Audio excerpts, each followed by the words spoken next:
अस्सलाम वालेकुम, welcome to my YouTube channel. आज हम लोग इसका पैरामीटर और हमारा C4 का एरर आ रहा है, इसको एरर भी सॉल्व करेंगे अपना, देखेंगे किस वजह से आ रहा है और उसके बाद पैरामीटर भी निकालेंगे मशीन का।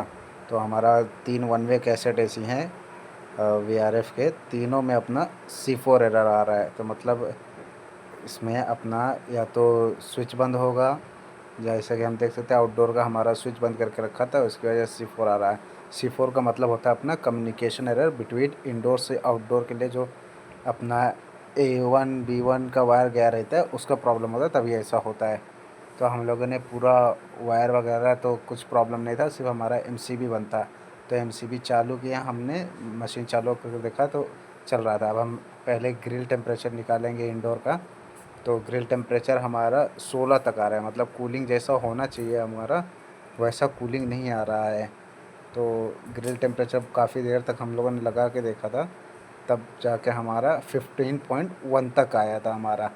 मतलब कूलिंग हमारा 9 से 14 डिग्री के बीच में रहना चाहिए हमारा, और रूम टेम्परेचर हमारा 27 आ रहा था। इस वजह से हमारा कूलिंग जो सफिशेंट नहीं है। ये हमारे दरवाजे हैं, ये बार बार खुलते रहते हैं, इस वजह से कस्टमर को हमने सजेस्ट किया आप इसको बंद करके रखें।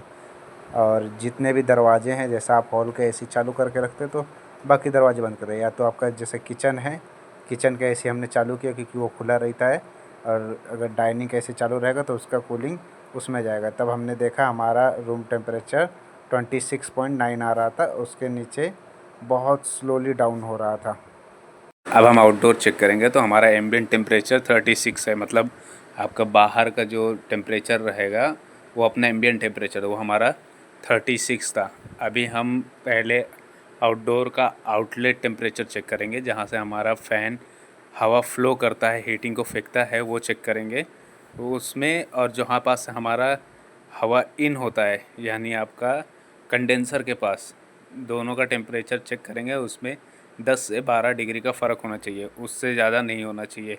जैसे आपका 20 जा रहा है, 25 जा रहा है, दोनों में डिफरेंस है। तो या तो आपका आउटडोर गंदा रहेगा, और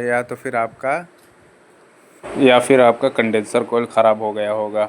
क्योंकि जब कंडेंसर कोयल का फिंच हो जाता है, तब क्या होता है कि आपका पूरा हीटिंग अपना बाहर नहीं फेंक पाता है, एम्बिएंट टेम्परेचर आपका बराबर नहीं हो पाता है, एडजस्ट नहीं हो पाता है। ये देखिए हमारा आउटलेट टेम्परेचर 51 आ रहा है, और हम इसका कंडेंसर का निकाले थे तो हमारा 37 तक आ रहा है। तो मतलब हमारा ये ओके है, इसमें कोई दिक्कत नहीं है। पर इसमें हमारा इशू ये है कि जहाँ पास ये आउटडोर यूनिट लगा है उसके सामने सिर्फ 3 फीट की दूरी पर दीवार है, और राइट साइड में अपना कांच है, और लेफ़्ट साइड में हमारा खिड़की है, विंडो है।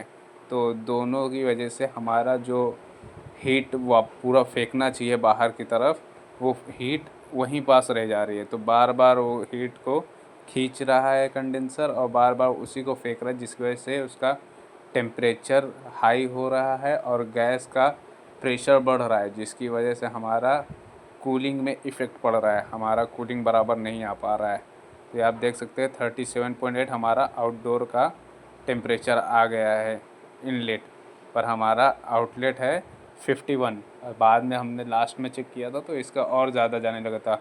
55 हमारा आउटलेट जा रहा था, 45 हमारा इनलेट हो रहा था, जबकि हमारा एम्बिएंट टेम्परेचर 36 था।